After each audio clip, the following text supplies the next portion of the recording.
80 fighter jet से Tehran पर तबाही, ईरान के टारगेट पर आया पाकिस्तान, न्यूक्लियर साइट में घुसी सेना। 16 साल में फांसी, बुर्का उतारकर जज पर फेंका चप्पल, वो मुस्लिम लड़की जिसके श्राप से खामनेई भी नहीं बचे। एक गलती पड़ गई सबसे ज्यादा भारी, हिलने लगी ईरान की धरती, ईरानी राष्ट्रपति मसूद का सबसे बड़ा ऐलान। सरेंडर का सपना देखने वालों को भेज दिया कब्र, ईरान के राष्ट्रपति ने मुस्लिम देशों का नाम लेकर किया अब तक का सबसे बड़ा ऐलान। तैयार था टारगेट और हिलने लगी ईरान की धरती, ईरान ने क्या वही कर दिया जिसका सता रहा था पूरी दुनिया को डर। जंग की हवस में जब कोई खाक और राख होने पर आ जाता है तो वो कुछ भी कर सकता है। ईरान के साथ अब शायद ऐसा ही हो रहा है। उधर जब ईरान के आसमान पर बरस रही मिसाइलें, अचानक ईरान के राष्ट्रपति इन देशों से क्यों मांग रहे माफी? अमेरिका को लगा था 24 घंटे में ईरान सरेंडर कर देगा, लेकिन ईरान न सिर्फ अमेरिका बल्कि इजराइल को भी पानी पिला रहा है। लेकिन ईरान के बाद टारगेट में अब पाकिस्तान है। पाकिस्तान की संसद में अलार्म बज रहा है, युद्ध और भी भीषण हो गया है। अगले कुछ घंटे में क्या होने वाला है उससे पहले आपको बताते हैं कि आखिर कौन है ईरान की वो मुस्लिम लड़की जिसका श्राप अली खामनेई को भी बहा ले गया और अब पूरा ईरान उसकी चपेट में जल रहा है।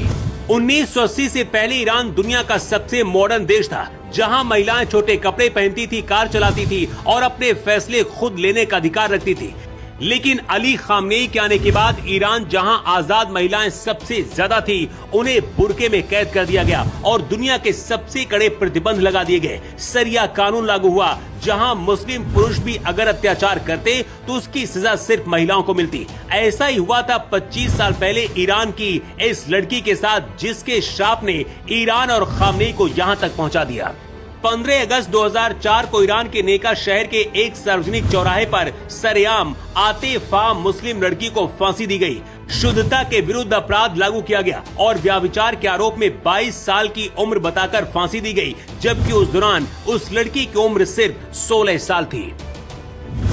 आतिफा असल में यौन शोषण और बलात्कार की शिकार थी। 13 साल की उम्र से ही एक टैक्सी ड्राइवर उनका शोषण कर रहा था। अदालत में आतिफा ने जज के सामने कहा कि मुझे सजा क्यों दी जा रही है? सजा तो उस व्यक्ति को मिलनी चाहिए जिसने मेरे साथ जबरन ऐसा किया।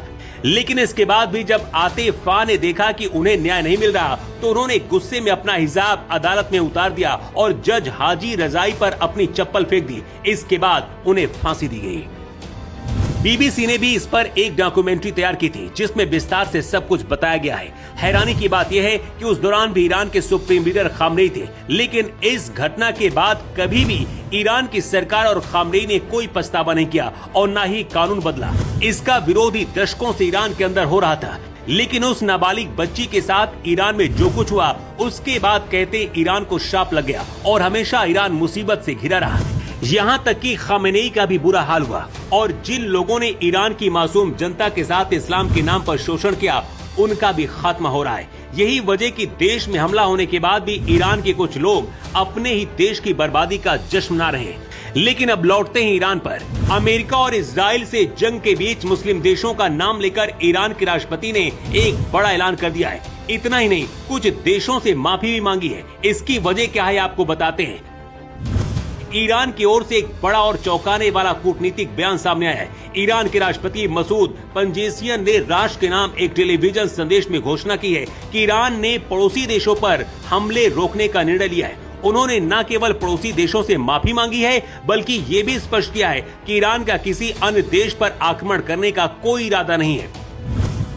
ईरान अपने करीब 10 मुस्लिम देशों पर अटैक करा था, जिसकी वजह से मुस्लिम देश और ज्यादा भड़के थे।